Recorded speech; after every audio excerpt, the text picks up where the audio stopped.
Welcome, everybody. This is the Effectively Engaging the Executive Director of Charlottesville tomorrow, in Charlottesville, Virginia. And I'm also on the Lion board. So if you have any feedback about the conference or what we're doing, please feel free to give me that as well. I'm joined by Ellen Mayer from Harkin, Wendy Cohen from Berkeley Side, and Josh Stearns from the Democracy Fund. They'll talk more about their work. We're going to start, though, with Josh, who's going to sort of set the stage for community engagement. Thanks.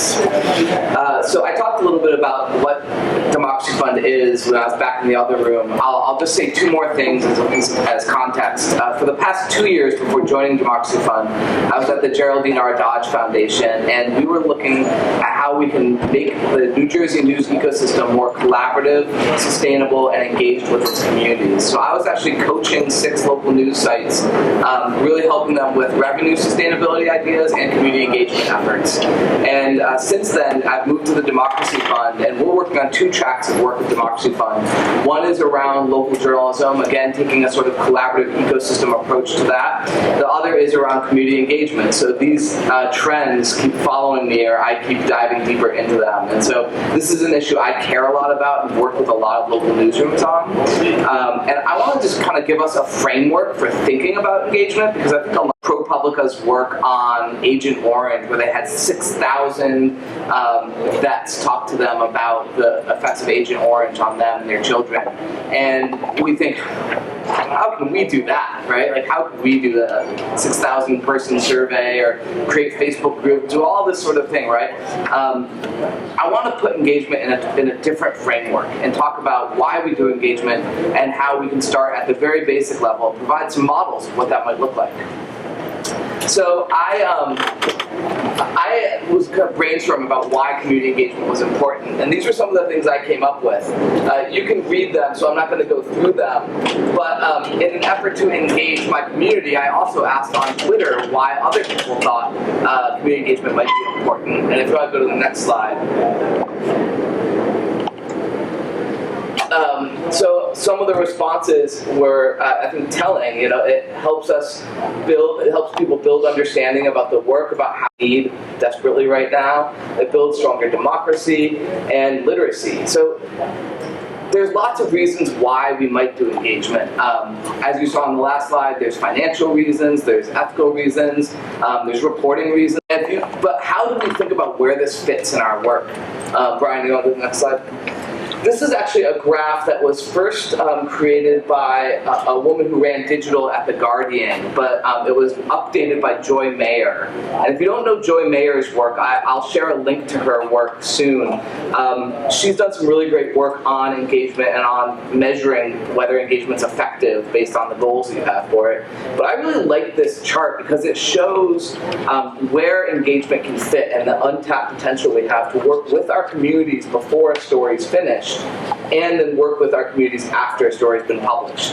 And what that looks like can look really different.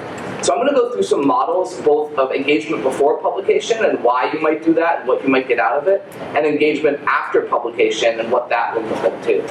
And I'm going to use Joy Mayer's 3 levels of engagement, which she wrote about in a report for the Reynolds Journalism Institute at the University of Missouri. Level 1, Joy talks about community outreach. And this is really about taking our content to where people are, not just assuming that we can throw it up on the website and they'll come to us. And this is, a lot of you are already doing these forms of engagement. You're already thinking about how you make your content relevant to people, getting it out in front of people, and reaching out through your content, through your work, to people in your communities. 2 really interesting examples. California Watch is now rolled into the Center for Investigative Reporting.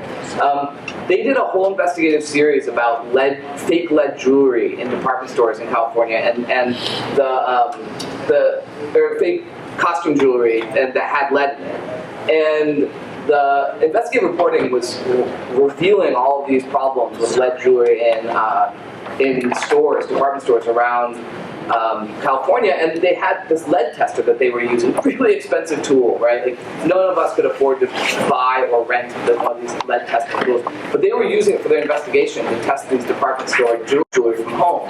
So they created stations around California where people could bring their lead jewelry and get it tested. And so all of a sudden this story, this big investigative story, became deeply personal to people who were bringing their lead jewelry to find like, oh my God, this thing I've been wearing or my kids have been playing with is full of lead.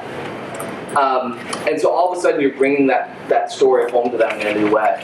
Another one was they were writing about earthquake preparedness in local schools across California.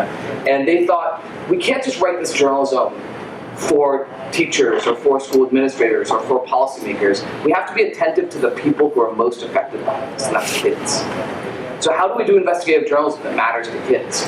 And they actually worked with educational experts to create a comic book that translated their reporting, it's a coloring book, to translate their reporting into ways that can be appropriately discussed with kids about the state of their schools and with families. And so then they published print copies of this coloring. The next level that Joy talks about is conversation.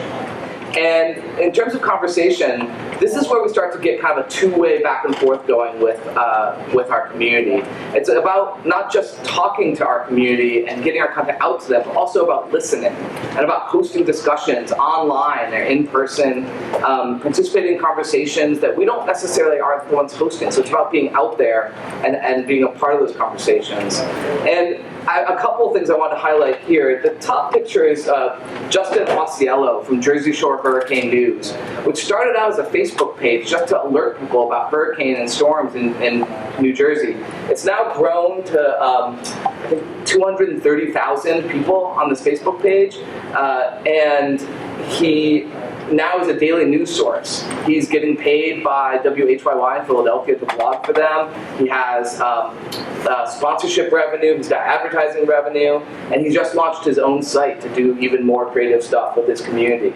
And he does this all, he calls it a two-way news site, where people constantly are reporting what's happening up and down the Jersey Shore. He collects all of that and then reports on it, and then always honors the contributors. Everyone he calls, as part of this Facebook page, he calls a contributor.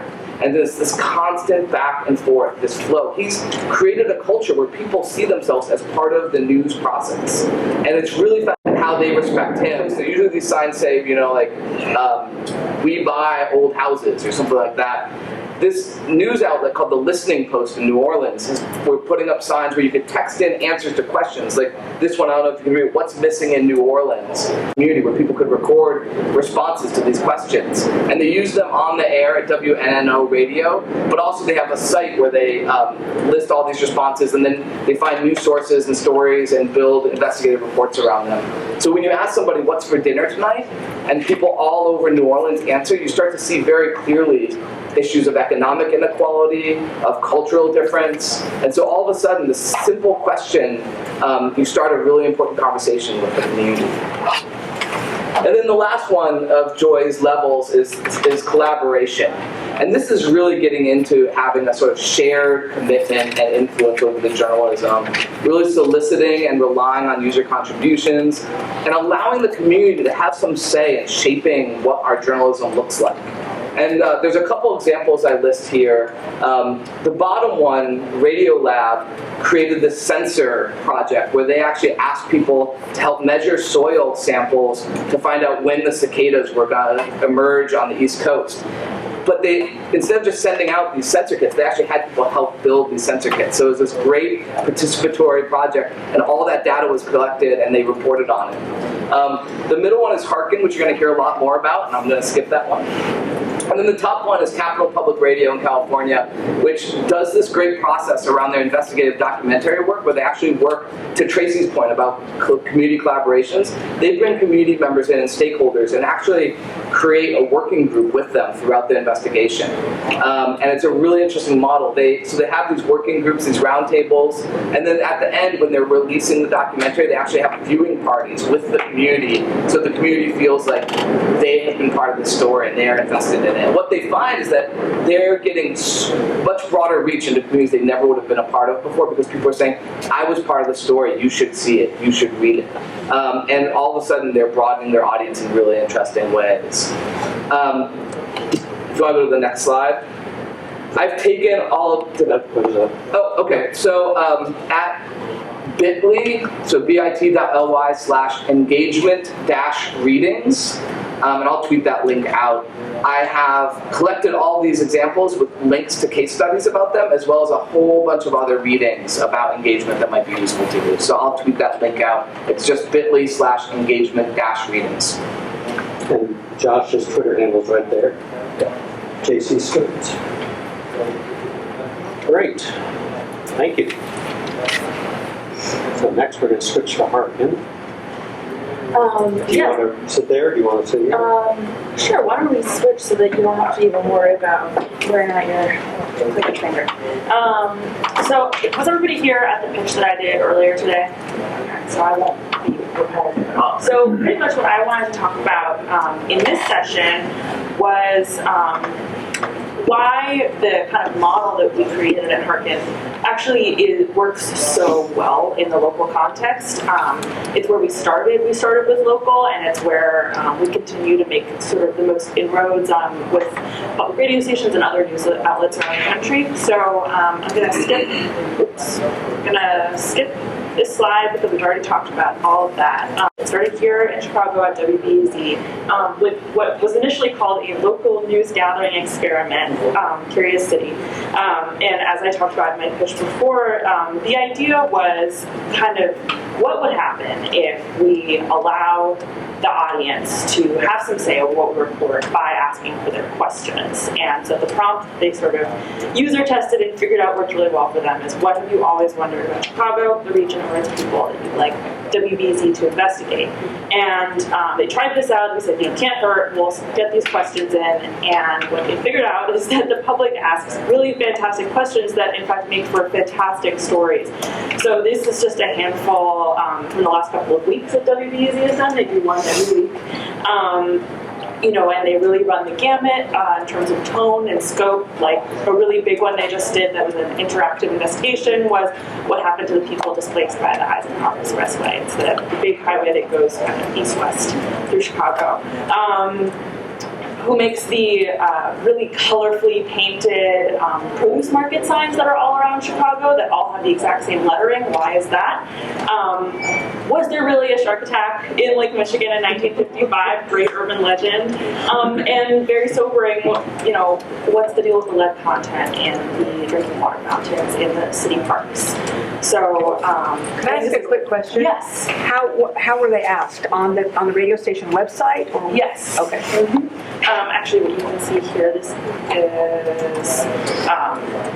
actually a screenshot of the technology that Curious City uses in that little box. You can just type right into it and submit your question and then click ask. It started there with Curious City, and they started thinking out these incredible, very diverse stories that were coming from audience curiosity. And then when we became Harkin and started expanding, what we found, first of all, is that we were able to expand, and there was a lot of interest from other radio stations and other newsrooms around the country. But particularly what we found is that this model works really, really well in the local context. But we work with, some newspapers and some online outlets that do it with, different contexts. There's industry press and national outlets, but it's very in theories wide that I wanted to share with you. So the whole Harkin process is based first and foremost around curiosity, and we sort of are big believers in the fact that your audience's curiosity is one of your greatest untapped resources in a newsroom. And when you think about it, it makes perfect sense that the Harkin model would work so well in a local context because it's natural that the first thing that you're likely to be curious about in your life is what's directly around you. The things that you pass every day, the people that you see every day, the strange things that stick out to you on your morning commute. Of course, it's possible to be extremely curious about places that are far away, about big things that you hear in the news, but this is kind of like the first line of defense for curiosity is just like right around us. And curiosity is also just very intimate. You know, it is this thing that kind of bubbles up from inside you, and it is very relatable. So even if, let's say, I have personally before never wondered about those produce signs that I mentioned earlier, the fact that somebody else has asked about it now and that they are in that WBEZ story explaining what made them so curious, now all of a sudden I'm curious. So that's the other point that I was going to make is that curiosity, even though it is intimate, it also is collective, and especially in this local context. For example, we have partners at a tiny little station in Ohio called WYSO, and their most popular story to date, and it was years ago now, is about this extremely sort of shockingly blue lake that everybody passes on the highway. And one person, submits his question and he says, I just really want to know what makes that lake so blue. People think, is it aliens? Is it toxic waste? What's going on here? And what they found out is that everybody in town has wondered about this lake. And nobody's covered it for some reason, but everybody's wondered and everybody has theories, and it was a blockbuster story. So like I said, curiosity is collective. You can find these sort of commonalities of, oh gosh, everybody wonders about that. And then it also is contagious. So once people start to see, oh, my neighbor, had his question asked about that lake down the road, maybe that means that this question that I just thought of just now can also become a part of the newsroom, and it starts to grow. So that's one theory I have. And then here's another theory I have about why it works so well in the local context. If you are a local newsroom and you're answering essentially your neighbors' questions about their hometown, about their region, the answers feel really tangible. When you read national news, sometimes there can be like a real disconnect. I mean, I still even feel that, and I think of myself as a pretty news-literate person. But when it's sort of resolving some curiosity or something that you've always wondered about that's right here at home, it just feels very tangible, and it also feels very impactful. It could be something very serious, like I said, like that question about lead levels. Of course that's impactful. That affects everybody's safety. It affects how our children are growing up and how their brains develop. But even something, very quirky, that's just a local curiosity, it changes how I see my city. That all of a sudden I'm getting these curiosity day to day from your news. And of course, it's also, and this is true in the local context or anywhere, it's also very gratifying to know that somebody thinks you have a smart question, somebody thinks your questions are worthy of sort of broadcasting and resolving for a broader audience. And it's a way to show that you really are providing a direct service. Questions are an extremely actionable form of input that you get from your audience. They say, this is what I'm wondering about, and you can come right back to them and say, we've got an answer for you. And then when all of that happens, what you get from the local audiences is people who are very engaged. They become very invested. We saw I worked at Curious City, and we put these questions up for a vote. And the people whose questions are in a voting round will often start tweeting and Facebooking and emailing their friends and say, hey, you should vote for my question. It's up on WBEZ, and if it wins, I'll be on the radio. Of course people are going to be invested in that way. And then, and I'll show you some examples of this in a second, they are very grateful often to have their questions be considered and have them be broadcast in that way. And they become loyal and they become real evangelists. So I have a fun example that I wanted to show you here, which is from a guy named Trevor who lived here in Chicago. And he moved away to Milwaukee. And it just happened to happen that as soon as he moved, we started working with WWM in Milwaukee to start another series just like Curious City there. So he tweets out, I miss, having Curious City at my fingertips. I miss being able to know these fun facts about my town. We were able to sort of whisper to WWM, hey, we saw this tweet. We're here now, we're taking your questions, and here's your first story. And of course he loved it. And of course he's now instantly a loyal listener. But he also is, before he even had that interaction, he's already moving to a new city and saying, hey, I wish, my news outlets here were doing this. And then one other thing I mentioned that, users, your audience members are grateful. This is a great sort of story we got from another newsroom, really tiny little station called WFDD, that they did a story that based on a question somebody asked about why a local hot sauce company had shut down. Considered his question and brought him along for the ride. He brought them a gift of hot sauce from his personal stash. And then the news director also mentioned to us that a lot of the listeners who have gotten involved in their series, Curious Carolina, have either increased their donation or become members because of this experience of being a part of the news.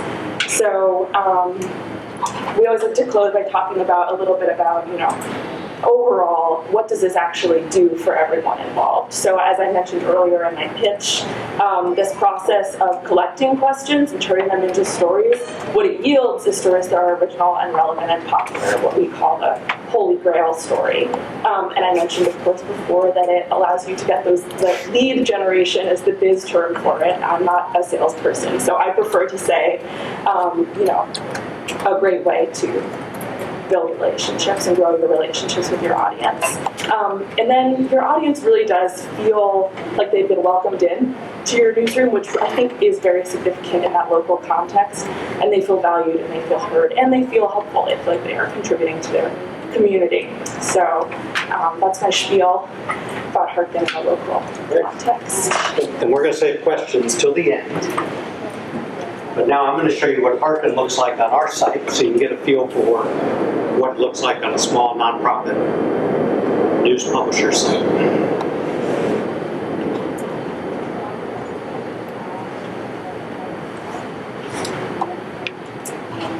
All right, first just to get you oriented to Charlottesville Tomorrow, we cover just 4 topics in our community: land use, transportation, community design, schools. So we're heavy on local government work.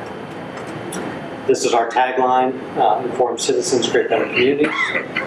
Many people in our community know about us because of our partnership with the daily newspaper. So on those 4 topics, we produce about 60% of their content. So everything we write is printed in the day important to our Harken story. I have a small team. I don't have any IT staff, so I want you to know I implemented this tool without a lot of support from technology folks. 4 full-time staff, interns. If Kim was here from NewsHawk, I don't see her, but the NewsHawk folks are responsible for us getting a little mascot buddy. That was a tip at a past Lion conference. Get a mascot. So we have Buddy the News Hound. That's our mascot, thanks to Kim. This is our homepage, and I often tell people that we spend a lot of time curating our content based on topic and place. So those 4 topics we cover are quality of life topics in our community in Central Virginia. And we want people are, when they come to us, they're already thinking about topics and wanting to learn about specific things because of the nature of our niche publication. And you can see here, we've got a little curious question mark. If you click there, you come into the Harken materials. Why did we start using Harken? We just started in April, so we're still learning and experimenting with this, but our goals were to replace an existing reader poll that was on our website and getting a little stale. It was hard to get people engaged and motivated and voting on things. We wanted to recruit new people to our email list. Our email list is the #1 driver of people to our website. We have about 9,000 people on our email list, but it's hard to add new people. So we need new creative ways to capture people's email addresses. When I capture their email address, first name, last name, I can probably figure out where they live in Charlottesville, and that means they're going to get a fund drive letter when we do the fall fund drive, which is going on right now. But most importantly, we wanted to write more impactful stories based on the interest of our readers. And that's what really got my attention about Harken's approach. So we call our implementation of Harken CBIL, that's the shorthand for Charlottesville, CBIL Curious. People ask questions, the public votes on them, and then the question is answered. And this is what the module looks like on our homepage. So Ellen showed you one version. This is our CBO Curious module, and people can type in a question there, and give their name and email address, and they can opt in, or that way we can get people to sign up. This one, in the gray print there, it says, what local parks and recreation issue have you always wondered about that you'd like us to investigate? So we're cycling through the different topics we have. We've done innovation, we've done schools, and this one's going to go to a voting round on Sunday. So you don't allow them to put the question in? The readers put in whatever question they want us to answer about that topic. You just give them the topic? We just give them the topic. And these little widgets, as I call them, are implemented on the website. If you went to the topic page about land use or the topic page about schools, you'd see a different version of this that was asking a different question. So right now we're collecting questions on 6 different things. This is the one we're most interested in right now, and then we're talking up in social media, in our newsletters, and then we'll switch to the voting round on this one. So we're going to pick 3 questions that are the finalists, and then let our readers vote on which one they want us to write about. Any 3 of which would be good stories, any 3 of which my team would be happy to write. And what we're learning is we probably want to write all those stories. They're good questions coming from the readers. This is the back end of Harkin, where we're seeing the queue of questions as they come in to our system. This was an early screenshot we took, but it gives you a good flavor of some land use questions. What's happening with the Landmark Hotel? So it's a quick, I call that a quick answer question in that case. The bottom one here, there's land clearing in front of Dunlora off Rio Road. So that's what we call the red dirt alert. People want to know, why is the bulldozer moving dirt? What's happening over there? Again, that could be a quick answer question. But this middle one was a deep question. Survey Charlottesville Albemarle startups for what their most important, difficult, unmet needs are. And that was the question we had on innovation. We said, tell us about innovation and entrepreneurship. What do you want to know in Charlottesville about that question? And that was the one that got the most votes. This was the first of 3 stories we ended up writing about that. And you can see on our website, CBO Curious Project. Again, we're trying to get our readers engaged, let them know how this happened. Gary Henry, at the bottom of the story, that's the person who asked the question. We got Gary involved in interviews and helping guide us to resources to tell that story. So Gary gets that feeling of, wow, they take me seriously. You know, my picture's on that story. I was involved and helped make that happen. We learned so much, we had to make it a 3-part series in that case. All of those three stories were all printed in the newspaper. It also led to an editorial. And this is an effect we have seen with 2 of our 5 Harkin stories, where they were so good, the newspaper had to weigh in and give their own point of view about the issue. So again, it said to me, the community was picking good questions, we're writing good stories, and the newspaper's weighing in with an editorial. So I think that's powerful. So what have the results been? So during the past several months, we've gotten an average of 21 questions a month, so it's not a lot for me to manage. By comparison, before, to send us a tip link on the website at the top, send us a news tip, I might get 2 a month. So this flips that whole thing around. Instead of send us a tip, it's ask us a question you want us to investigate. Put the people power in our newsroom. And now we're getting a lot more questions. The participation in these reader polls went up 52%, almost 53%. We've done 5 of these feature stories suggested by our readers. The 6th one will be published in Sunday's paper. But these stories had more visitors, 50% more unique visitors, as I mentioned, that generated the editorials. And we've identified 30 new potential donors, potential partners for our work that will get the fund drive letter. And they will feel like they've been engaged in our work more, and we know they care about what we're writing about. And finally, we increased our underwriting revenues.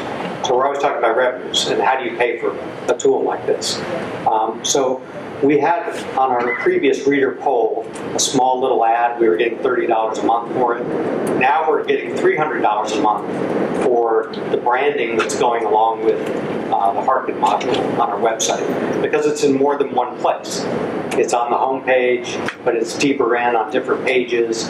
It's in our emails. So that advertiser is getting a lot more value. And I think we can charge more for it, frankly, once we get this really going. So I'm going to stop there, and I'm sure you'll have questions about Harken and how we're doing it.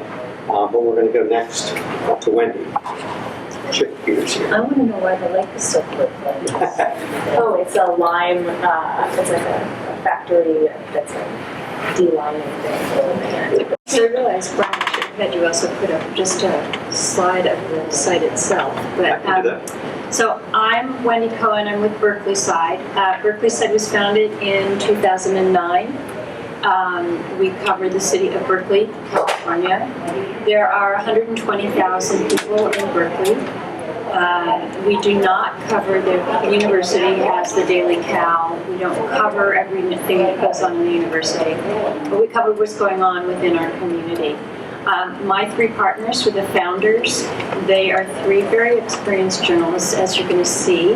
And community engagement really has been such a big part of Berkeley Side from the get-go. We get our stories from our readers. We've done a lot of tabling at different events. We sponsor community events. Our tagline is breaking news, building community, and we have taken it very seriously.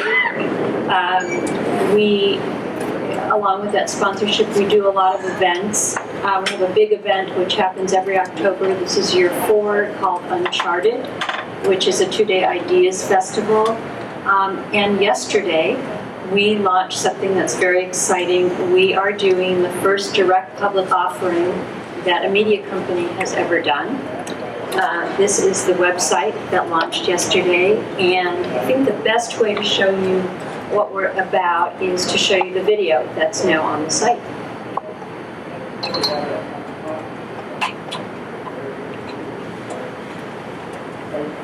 You're some of the first people to see it. We write stories for our website, we put things up on Twitter and Facebook. We aim to cover what's going on.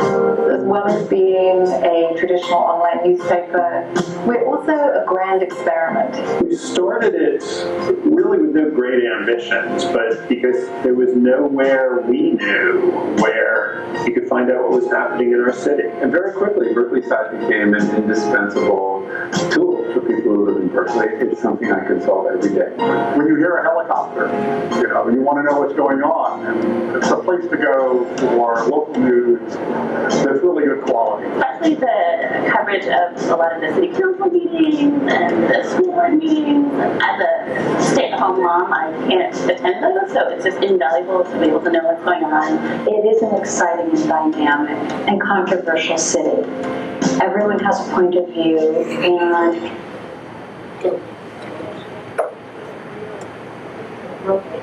We had to go to the hot spot because of all the filtering going on.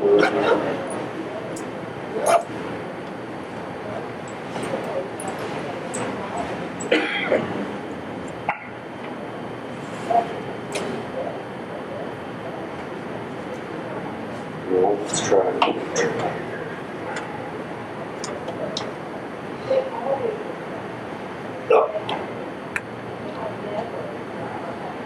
They caught on to it. Just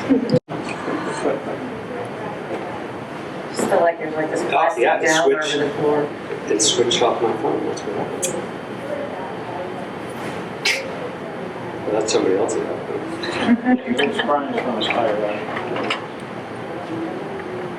We're crowdsourcing.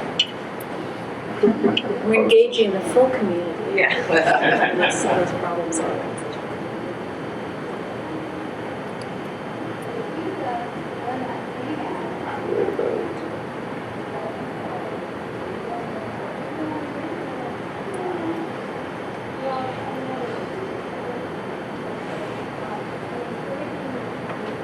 Especially the coverage of a lot of the city council meetings and the school board meetings. As a mom, I can't attend those, so it's just invaluable to be able to know what's going on. It is an exciting, dynamic, and controversial city. Everyone has a point of view, and people are really excited about the idea of something that helps strengthen the community. The things we write about, whether it's schools, whether it's development, whether it's crime, these are things that are affecting people that are you really feel that immediacy. When we are meeting as a team, we decide, what's important, what do people need to know, and how do we reflect this community as thoroughly and comprehensively as we can. If it's a moving target, we're always trying to make it better. There's more news out there, there are videos we'd like to shoot, there are people we'd like to talk to. And we want to grow Berkeley Side to allow it to have more resources so we can do better reporting and be more responsive to the Berkeley community. The notion of free journalism is just simply not sustainable. And if this is something we value, we should show that with our support.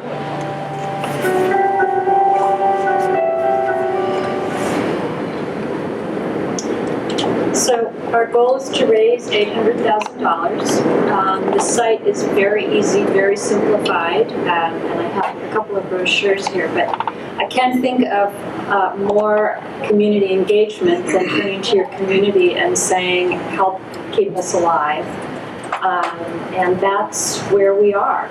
So it's very exciting, and it's we're waiting to see what happens. We did our first house party last night. The reports I got from Berkeley we had several people stand up and say I'm in, and we'll see how we do the next year. All right. I think And we're- by the way, the investors, I should clarify, the investors need to be California residents. This is overseen by the state of California. Minimum is $1,000. And one of the big differences in an IPO or a DPO, direct public offering, is that the qualifications required for the investors are quite different. It's much easier to be an investor in a direct public offering. Largest company that most people know of that's done DPO has been Ben & Jerry's Ice Cream. That's how they started out as well. So that's very exciting for us, big time for us. That's the story. So do people get shares, or how is They it? get shares, they're non-voting shares, and it's described, the site really gives all of the information, all the details. People can literally do it on the site. So the qualifications are much more lenient than for an IPO. Where did the idea come from to do the DPO? There's actually we've been looking at different things and where we were going. I mean, Berkeley Site does fairly well, and at this point about 60% of our revenue comes from advertising, 20% from our event, and 20% from membership. But we've also been very small. I mean, we finally just made it to 5 full-time people and 2 half-time people. And in order to grow, we knew we had to do something. And we were working with something called Cutting Edge Capital, a group in Oakland, California, that has been doing these and working with a lot of local community organizations. And we talked to them and realized this would work. We hope. We've got 5 minutes for any questions in the back. I have a Harkin question. You must sometimes get 3 or more really good questions. What do you do with the ones that didn't make the grade? So as we go through them, we will save some. One of the interesting things is it's really changed the dynamic of our weekly staff meetings, because we're browsing through everything our readers are asking about, and it's changing the dynamic of our conversation and planning. Sometimes 2 people will ask slightly similar questions, and I'll sort of merge them into one and sort of send back to those readers, hey, that was a good question, somebody else asked something similar. Can we put this version in the voting round? Does that look okay to you? And so sometimes we combine things, and then sometimes we just leave them for the next, for a future week. Come back to it. I'll add to that just that, almost none of our newsrooms follow like a perfectly pure cycle where the only time they publish a story is if it has won a voting round. So we often say to people, if you love another question that was in that voting round, you should report it. And sometimes it'll be kind of almost a tie anyway. And the voting rounds are also not scientific. It's not some representative poll. So that it's more just a way to get the audience's input and, get some reassurance that they care about that question. Some newsrooms forego them altogether. WUW, they just kept on getting questions that they liked and just ran with them. So that also is an option. Yeah, I think my site, like most sites, does have the submit your news tips at the top of the site, sidebar, end of the story. We get a fair amount. I'm just wondering, is it basically a phrase, phrasing the questions correctly, or more, and how do you get people to become more interested in that? Because obviously, I can say all the time, like, let me know what you're thinking, and people do. But is there something about this system that generates more response and lets you act on it? Because I'm not quite sure why would I go to the trouble versus just saying, hey, let me know what's going on. Well, I have a couple answers to that. The first thing that's really powerful in the way that a lot of our newsrooms, including CMO, use Hearken, is that it's a kind of an ongoing cycle. So, and they're very transparent. They'll say in each story, this story came from an audience question, and often they'll name the person by name. So the audience gets to see it in action and gets to see why there's like an argument for why they should submit, which is that they can actually be a part of that newsroom and have a story come out. So there's that it sort of builds on itself because there's this like proof of concept happening. But the other thing that I would say is that when you ask for a question, basically asking for is what don't you know that we can help with? So, what's going on, or what do you think we should report on? Even if you do get responses, a lot of times it will be, and these can be valuable, but they can be things kind of like, I want you to write about my costs. Like, I'm a small business owner, you should write about my small business. Things like that. It's almost like a press release. But questions kind of come from this fundamentally neutral, almost kind of humble space of, I don't know. And then, by posing it in this way of being like, send us your questions and we'll give you answers, there is an obvious sort of, it's obvious how you'll kind of get. So what's your pricing? Typically, if you are a for-profit newsroom, it starts at $6,000. We have a discount for nonprofit newsrooms. And we do also occasionally run subsidies. We have some funders who will help us, will basically help smaller newsrooms pay for their subscription. So we benefited from both the subsidy, and then as I mentioned, we sold advertising. So hopefully at the end of the year, it'll be no cost for us to, actually, we're going to make money because we're going to have these donors that we're tracking down and be contributing. $6,000 for the year? That's correct.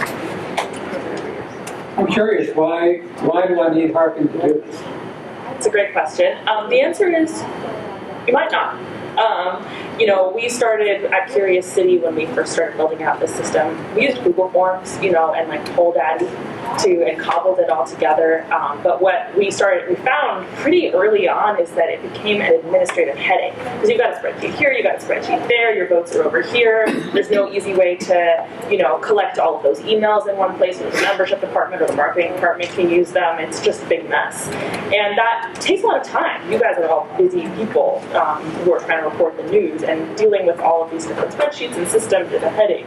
And so the reason we built this site in the first place at all, before we were even a company, Hearken, before we were just advertised, so that it could become very systematic and very smooth, and everything kind of was held together in one place. And that's honestly the real value. I think that's an interesting point, that you guys built this for yourself as public radio journalists, and then at some point you realized other people wanted to use it too. Exactly. And there's been a hunger for it. Yeah.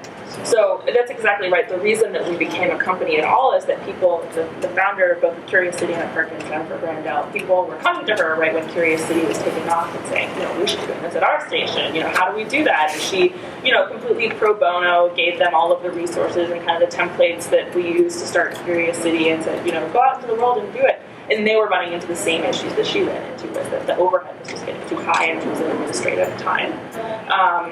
And she initially built the system open source and said, take it, build your own. And some people tried, and a lot of people just didn't even have the bandwidth to do that, to take that sort of open source code and turn it into their own system. So we built Harken to sort of fill that need. It's a plugin. It is basically the public-facing side. It's embeddable tools, so we call them modules, and they just go straight on your website, anywhere you want them, in a sidebar, on your homepage, and that's where folks can submit or vote. But then it's also an entire, web application on the back end that allows you to filter through your. You have to be on the search tags platform? No, Tumblr is tricky because Tumblr is not friendly to embeddables. But we work with WordPress. We work with probably the trickiest CMS in existence, which is NPR's core publisher system. So we made that work. We can finally make anything else work. This is what it looks like. This rectangle is a piece of embed code, but in a place like over here in the sidebar where that's a ad slot, we're also using Google DFP to drop in that code in other places on the website. And the thing, having used Harken, I've thought about, do I need to keep paying the bill for this, right? And what I wouldn't want to have to recreate is these little parts of it where I can show people all the questions on a given topic. That sort of all works behind the scenes for free, and I don't have to spend any time thinking about it. So these are the current Parks and Rec questions that my staff was going through today, trying to pick the top 3 for the next voting round. But down here, and Ellen was talking about being transparent, we're saying, we want your questions on all these other topics, and then here are some of those ones on other topics that you can see what everyone's asking. So you're prompting them with your question on the homepage, but then where's the location where people can actually post other questions that you haven't prompted? Yeah, so if you wanted to post a question on education, you would go to that topic page on our website where we've also embedded. It looks the same, but it's asking a different question. Okay, so there's a form, obviously, if they register, essentially. No, this is the form. You would just click here and type. Oh, it's right in that box. Okay, I'm sorry. I was confused about where they would actually do that. Yeah. Oh, I see. Okay. Got it. Yep. And you just. And you gotta leave your email, otherwise it's gotta be a real email. That's the kicker. Yeah, that's why I love this. I got him.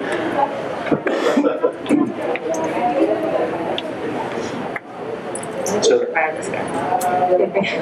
does that get captured and then automatically posted on that list? Yeah, so now this is the Harken backend. Ooh, you guys are getting a real insider demo. I don't usually show this in the sales calls. This is your administrative system. And then there's the questions just come in. And because it was entered on the education page, we have it tagging everything automatically. So it just makes the administration of this easier.